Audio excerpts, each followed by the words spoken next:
بنورنا الدنيا وننشر في الفضاء أملا ونعلي عزم همتنا فمن طلب العلا. بسم الله الرحمن الرحيم. الحمد لله رب العالمين والعاقبة للمتقين والصلاة والسلام على سيد الأنبياء والمرسلين سيدنا وحبيبنا وحبيب رب العالمين محمد وعلى آلہ وأصحابہ ومن هدى بهدیہ إلى يوم الدین. ہمارے بزرگوں کا معمول یہ رہا کہ دعا کے ذریعے سے اپنی کتاب کا آغاز کرتے ہیں، تو ہم بھی اپنی اس کتاب کو شروع کرنے سے پہلے جو ہمارے بزرگوں سے دعائیں منقول ہیں تو دعائیں پڑھ لیتے ہیں. آپ بھی میرے ساتھ پڑھیں گے. بسم اللہ الرحمن الرحیم. رب یسر ولا تعسر وتمم بالخير. رب يسر ولا تعسر وتمم بالخير. رب يسر ولا تعسر وتمم بالخير. رب اشرح لي صدري ويسر لي أمري واحلل عقدة من لساني يفقه قولي. رب اشرح لي صدري ويسر لي أمري واحلل عقدة من لساني يفقه قولي. رب اشرح لي صدري ويسر لي أمري واحلل عقدة من لساني يفقه قولي. رب زدني علما. رب زدني علما. رب زدني علما. اللهم إنا نستعينك في طاعتك. اللهم إنا نستعينك في طاعتك. اللهم إنا نستعينك في طاعتك. اللهم إنا نسألك علما نافعا ورزقا حلالا واسعا وشفاء من كل داء. اللهم إنا نسألك علما نافعا ورزقا حلالا واسعا طيبا وعملا متقبلا وشفاء من كل داء. اللهم إنا نعوذ بك من علم لا ينفع ومن قلب لا يخشع ومن نفس لا تشبع ومن دعاء لا يستجاب له. اب اس کتاب کو دو طریقے سے یہ کتاب چھپی ہے.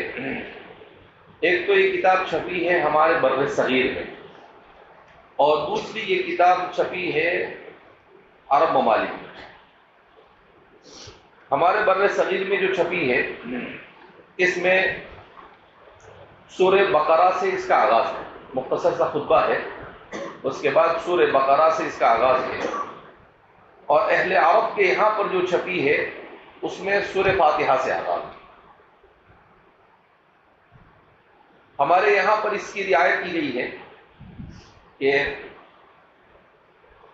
پہلے 15 پارے امام جلال الدین سیوطی کے، تو انہوں نے سورہ بقرہ سے شروع کیا، لہذا ہمارے یہاں پر بھی سورہ بقرہ سے شروع کر دیا گیا. اور اہل عرب نے اس بات کی رعایت کی کہ بھئی قرآن کی ترتیب کیا ہے، اس نے کہاں سے شروع کیا وہ اہم نہیں ہے، کہ قرآن کی ترتیب کیا ہے. قرآن کی ترتیب میں سب سے پہلے کیا ہے؟ سورہ فاتحہ. تو ہمارے یہاں پر سورہ فاتحہ جو ہے وہ اخیر میں آتی ہے. کہاں پر آتی ہے؟ اخیر میں.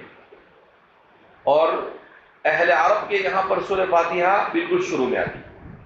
کہ بھئی ٹھیک ہے محلی نے لکھی، لیکن ترتیب میں تو اس کو اسی ترتیب پر رکھنا چاہیے جہاں پر وہ ہے ایک بات. اچھا، زیادہ بہتر یہی ہے کہ سورہ فاتحہ کو سمجھ لیں. کیوں؟ اس لیے کہ ہر نماز کی ہر رکعت میں پڑھتے ہیں. اب اس کو کب پڑھیں گے؟ جب روایتاً کا زمانہ ہے تب. اب سورہ فاتحہ کے بارے میں بے شمار باتیں ہمارے مفسرین نے بیان کی ہے کہ ساری آسمانی کتابوں کا خلاصہ قرآن کریم اور قرآن کا خلاصہ سورہ فاتحہ. تو ظاہر سی بات ہے جب خلاصۃ القرآن سورہ فاتحہ ہے تو سورہ فاتحہ یہ پہلے ہونی چاہیے. اس لیے میرا دل یہ کہتا ہے کہ ہم سورہ فاتحہ سے شروع کریں. کہاں سے شروع کریں گے ہم؟ سورہ فاتحہ، کیونکہ ترتیب نزولی بھی اس کا تقاضا کرتی ہے کہ سورہ فاتحہ سے ہونا چاہیے. بہرحال اس سے پہلے چھوٹا سا مقدمہ ہے، اس مقدمے کو پڑھ لیتے ہیں. الحمدللہ حمدا موافیا لنعمہ مکافیا لمزیدہ والصلاة والسلام على محمد وآلہ وصحبہ وجنودہ. اما بعد فهذا ما اشتدت إليه حاجة الراغبين في تكملة تفسير القرآن الكريم الذي ألفه الإمام العلامة المحقق المدقق جلال الدين محمد بن أحمد المحلي الشافعي رحمه الله تعالى، وتتميم ما فاته، وهو من أول سورة البقرة إلى آخر سورة الإسراء، بتتمة على نمط من ذكر ما يفهم به كلام الله تعالى، والاعتماد على أرجح الأقوال، وإعراب ما يحتاج إليه، وتنبيه على القراءات المختلفة المشهورة على وجه لطيف وتعبير وجيز، وترك التطويل بذكر أقوال غير مرضية وأعاريب محلها كتب العربية. والله أسأل النفع به في الدنيا وأحسن الجزاء عليه في العقبى بمنه وكرمه. امام جلال الدین سیوطی کی بات سے تو یہ بات پتہ چلتی ہے کہ سورہ بقرہ سے انہوں نے شروع کیا ہے. اگرچہ امام محقق قباوہ یہ کہتے ہیں، فخر الدین قباوہ، ان کا یہ کہنا ہے کہ بھئی پہلی 24 آیتیں کس کی ہے؟ محلی کی. 26 آیتیں سورہ بقرہ کی. مگر جس طرح سے امام جلال الدین نے خطبے کے اندر میں اشارہ کیا، اس سے پتہ چلتا ہے سورہ بقرہ سے امام جلال الدین سیوطی ہی نے ذکر کیا ہے. کیوں کہ اگر ایسا ہوتا تو وہ اشارہ کرتے، لیکن یہ صاف بیان کرا وَهُوَ أَوَّلُ مِن سُورَةِ الْبَقَرَةِ، وَهُوَ أَوَّلُ مِن سُورَةِ الْبَقَرَةِ. تو اس کا تقاضا تو یہ ہے کہ سورہ فاتحہ اور من کہف الی الناس امام محلی کی ہے، اور من سورۃ البقرہ الی سورۃ الاسراء جیسا کہ وہ خود بیان کر رہے ہیں، یہ امام جلال الدین سیوطی کی ہے. اب ظاہر سی بات ہے کہ آپ موقوف علیہ اور مشکات میں پہنچ چکے ہیں. بسم اللہ اور حمدللہ پر کلام کرنا آپ کی شان کے خلاف. سن سن کے سارا کانوں کو مڈھا. آپ کے کان کیا ہو گئے؟ کہاں سے سنتے سنتے آیا؟ عربی دوم سے.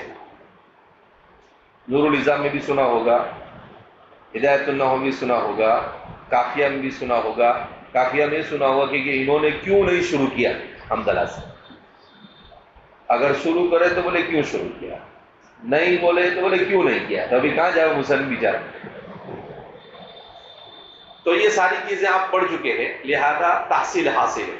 اس پر بحث کر وقت ضائع کرنا آپ کی شان کے خلاف ہے. تو اس لیے اس پر ہم کوئی کلام نہیں کریں گے. جیسے قرآن بسم اللہ الرحمن الرحیم سے شروع، ایسے ہی جلالین بھی بسم اللہ الرحمن الرحیم سے شروع.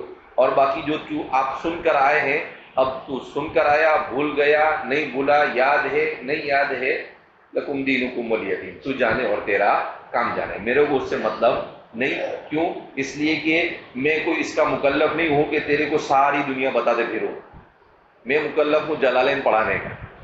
الحمدللہ حمدا موافیا لنعمہ، تمام تعریف اللہ کے لیے، اتنی تعریف جو اس کی نعمتوں کی تلافی کر سکے، مکافیا لمزید، بلکہ اس کے مزید کی طرف بھی لے جا سکے.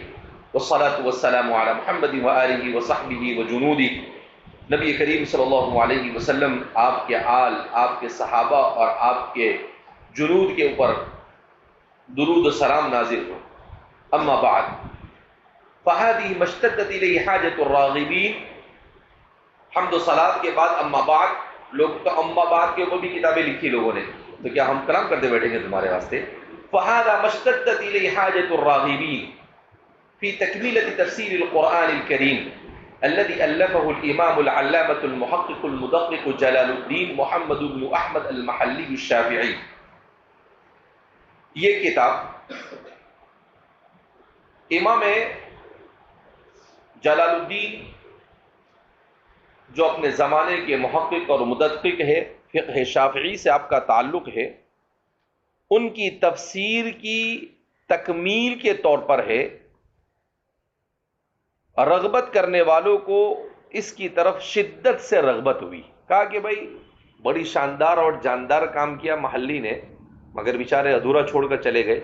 کم ترک الاولون للآخرین، تو یہ آدھا ادھورا کیسے چلے گا؟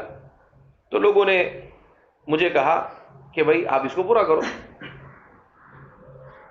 لہذا اس بنا پر میں نے بھی ارادہ کیا کہ بھائی اس کو کیا کرنا چاہیے، پورا کرنا چاہیے.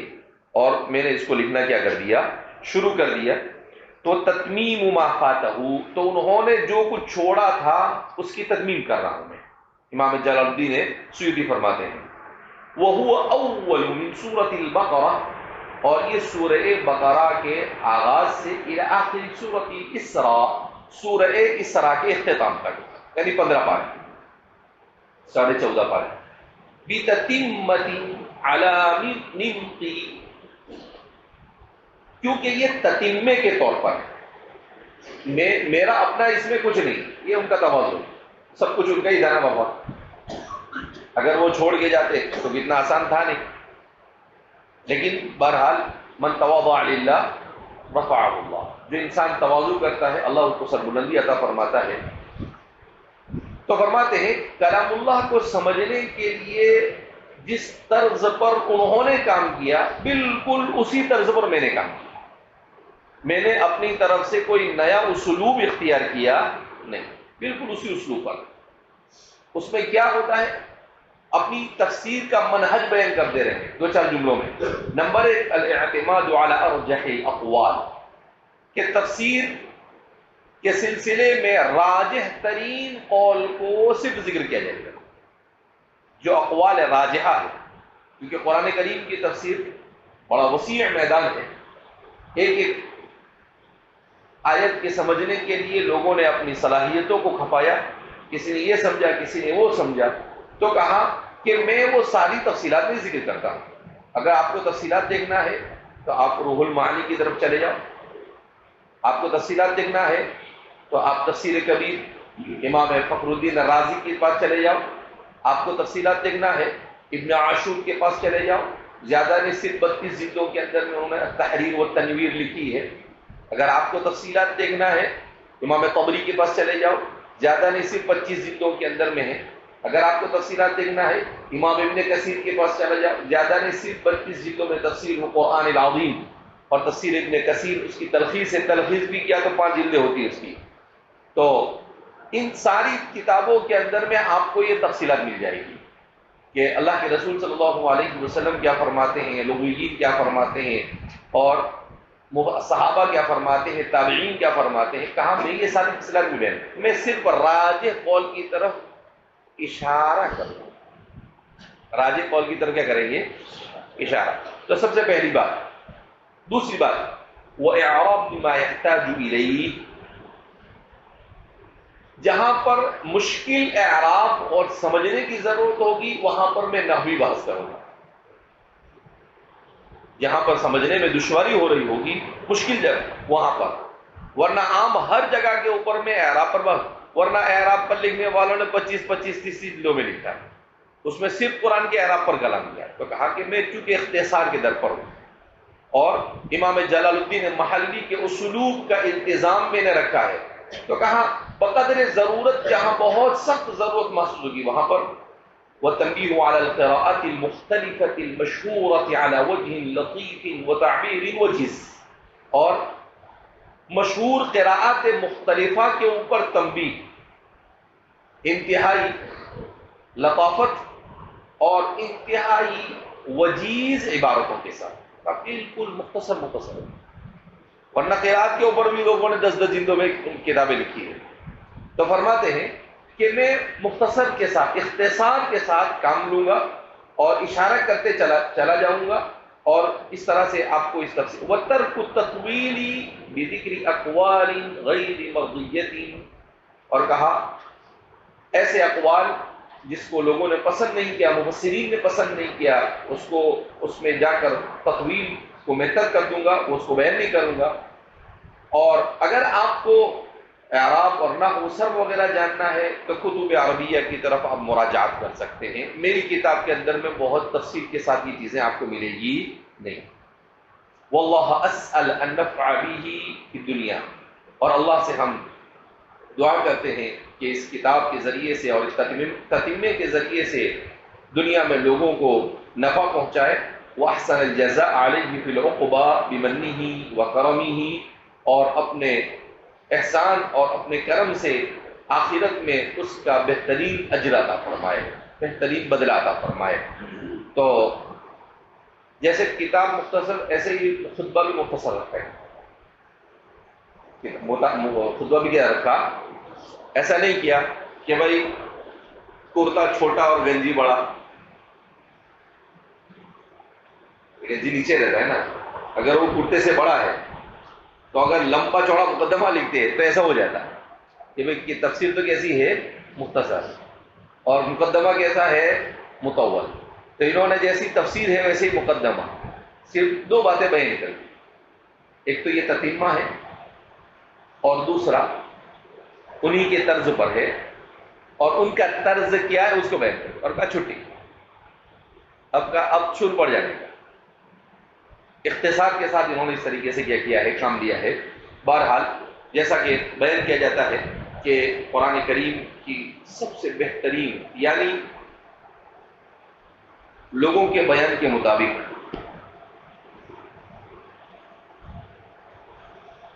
اس تفسیر سے زیادہ دنیا میں کوئی تفسیر نہیں چلتی. تفسیر پر کام کرنے والے شیخ فخر الدین القباوہ کو جو پڑھا میں نے، نے کہا کہ دنیا میں یہ ایسی تفسیر ہے جس کو اللہ نے اتنی مقبولیت عطا فرمائی، اتنی مقبولیت عطا فرمائی کہ میری اپنی تحقیق کے مطابق شاید دنیا میں سب سے زیادہ چھپنے والی اگر کوئی تفسیر ہے تو وہ جلال ہے. وہ کون سی ہے؟ جلال. اور کسی تفسیر کو اتنے زیادہ چھپنے کا شرف حاصل نہیں ہے جتنا چھپنے کا شرف اس کو حاصل ہے اس تفسیر کو. تو اس کی 2 وجہ ہیں. ایک وجہ تو حضرات مصنفین کا اخلاص اور خلوص کے ساتھ لکھتے ہیں، اور دوسری وجہ اختصار. اور دوسری وجہ کیا ہے؟ ایک تو خلوص بھی رکھا اور دوسرا اختصار بھی رکھا. کیوں؟ ایسا نہیں کہ دنیا میں مختصر تفسیر بہت تفسیر لکھی لوگوں نے، مگر مقبولیت من جانب اللہ. کبھی بھی انسان کوئی کام کر سکتا ہے مگر مقبولیت کسی کے قبضے میں. کوئی چاہے کہ میں مقبول ہو جاؤں، یہ خیال است و محال است، بلکہ جو ایسا سوچتا ہے وہ ہوتا ہی نہیں، جیسا سوچتا ہے وہ. تو مقبولیت ہی اب اچھا مقبولیت اللہ عطا فرماتے ہیں، کب عطا فرماتے ہیں؟ جب نیت میں خلوص ہو. جب نیت میں کیا ہوتا ہے؟ خلوص ہو. امام مالک نے جب اپنی کتاب موطا لکھی تو اس زمانے میں اور بھی بہت سارے لوگوں نے موطا لکھی. تو امام مالک سے کسی نے جا کر کہا کہ حضرت دوسرے بھی لکھ رہے ہیں، آپ بھی لکھ رہے ہیں، تو کیا فائدہ؟ تو امام مالک نے بڑا اچھا جملہ کہا. امام مالک نے کہا ما کان للہ فہو یبقی، ما کان للہ فہو،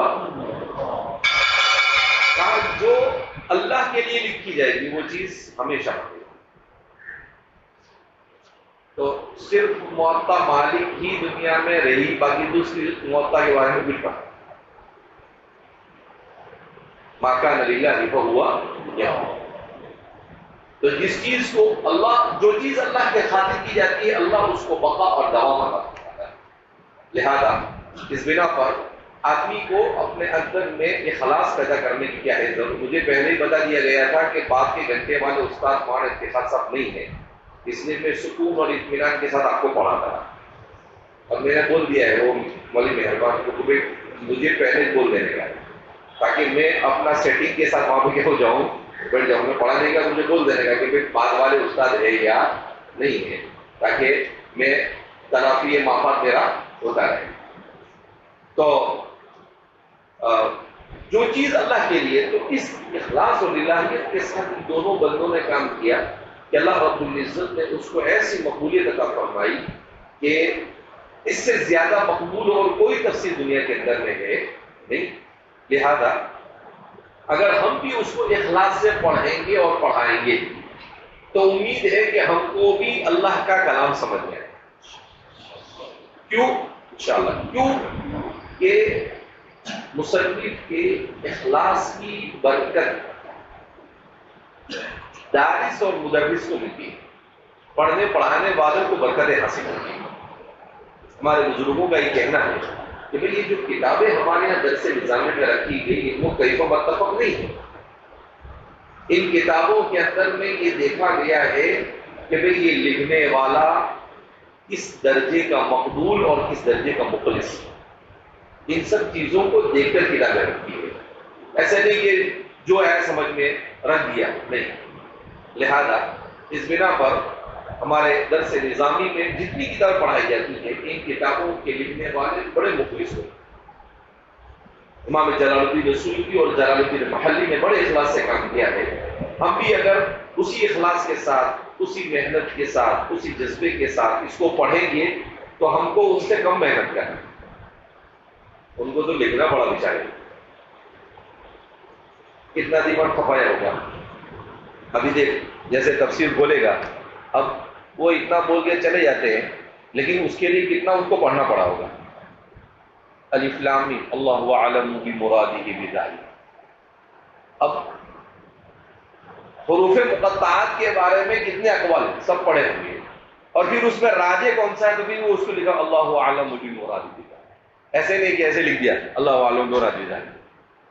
اس کے لیے کتنا گھنگالا ہوگا. پھر کہا کہ بھائی کیونکہ انہوں نے کہا کہ والاعتماد علی ارجح الاقوال، ایک کوشش یہ تھی. دوسرا کہ لمبی چوڑی عبارت نہیں ہونی چاہیے، شارٹ میں، شارٹ کے اندر میں ڈنڈا کیا ہو جانا چاہیے، ختم ہو جانا چاہیے. اس کے لیے انسان کو محنت کرنی پڑتی ہے.